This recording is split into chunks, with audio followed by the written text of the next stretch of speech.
Hey guys, so today I'm going to show you how to connect a repeater to your Tpms 4RC. This can also work for TiWatch X2 modules as it uses the same connectivity. So there are a couple ways to do this. The first way is to hardwire the red and black cables into a 12 volt power source. Alternatively, you can connect it through this little, or you can feed the wires through this little green plug that will then enable you to connect something like a cigarette lighter we have from our wire kit. Or you can connect a 9 volt battery through here. So I'm just going to go ahead and screw this in. Once this has been screwed in like so, you can then connect your cigarette lighter or battery connector to the wire. So I'm going to go and plug this in. Alrighty, so once it's all set up, what I'm going to do is I'm going to plug the cigarette lighter into the port to turn the repeater on. What you would usually do is you'd usually place it up here and then have the repeater later on so it would feed through there. However, to test, we're actually going to do the opposite. As you can see, I've got all the sensors programmed on my car, and we're going to see how far we can take it before it will lose, or it will drop out when there's an emergency and one of your tire pressures has gone to zero. This is from about 5 meters uninterrupted. I'm going to go and take off a sensor. As you can see, it updated by close to the time that it took me to walk to and from.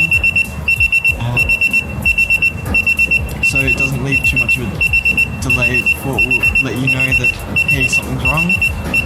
The same will happen if you run over something and your tire starts decreasing the pressure. The alarm will sound as long as it's under what you've set as your minimum pressure, which in this case is, I've set it about 26 based on my car. Alrighty, let's move to 10 meters.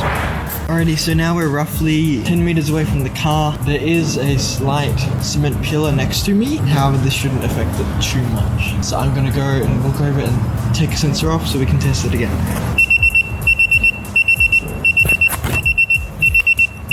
As you can see, the alarm went off, so it's still in range for connection. Time to move to 15 meters. Alrighty, so now we're at about 15 meters. There is a car blocking the way. This may hinder performance, however, it should still pick it up. I'm gonna go take another one off and I'll be back. As you can see, it picked it up relatively fast. As soon as I turned off, it was about a meter on the way back. It started alarming. So this should work well with caravans or anything like that to be able to pick up some of the sensors that may not be picked up normally. Alrighty, let's move it to 20. Alrighty, so we are now 20 meters away from the car with 2 cars and a cement pillar in front. So it's quite disturbed and hopefully it should be able to reach. So I'm gonna go for a walk over there. So for this, I both reconnected one sensor and disconnected another so we could see exactly what happens when it needs to retrieve and data in both situations. So let's go for a 25 meter test. We are now in about 25 meter radius of the sensors and repeater. We also have quite a few obstacles in front, so I'm not 100% sure that, actually no, scratch that. We are now about 25 meters away with a few metal sheet, a concrete pillar and a couple front cars ahead of us. This should be able to emulate roughly either a caravan or something similar, so you should be able to still stay in range. So I'm going to go take that off and test. So I'm going to reconnect the one on the bottom left and disconnect the one on the bottom right, and we'll see how that goes.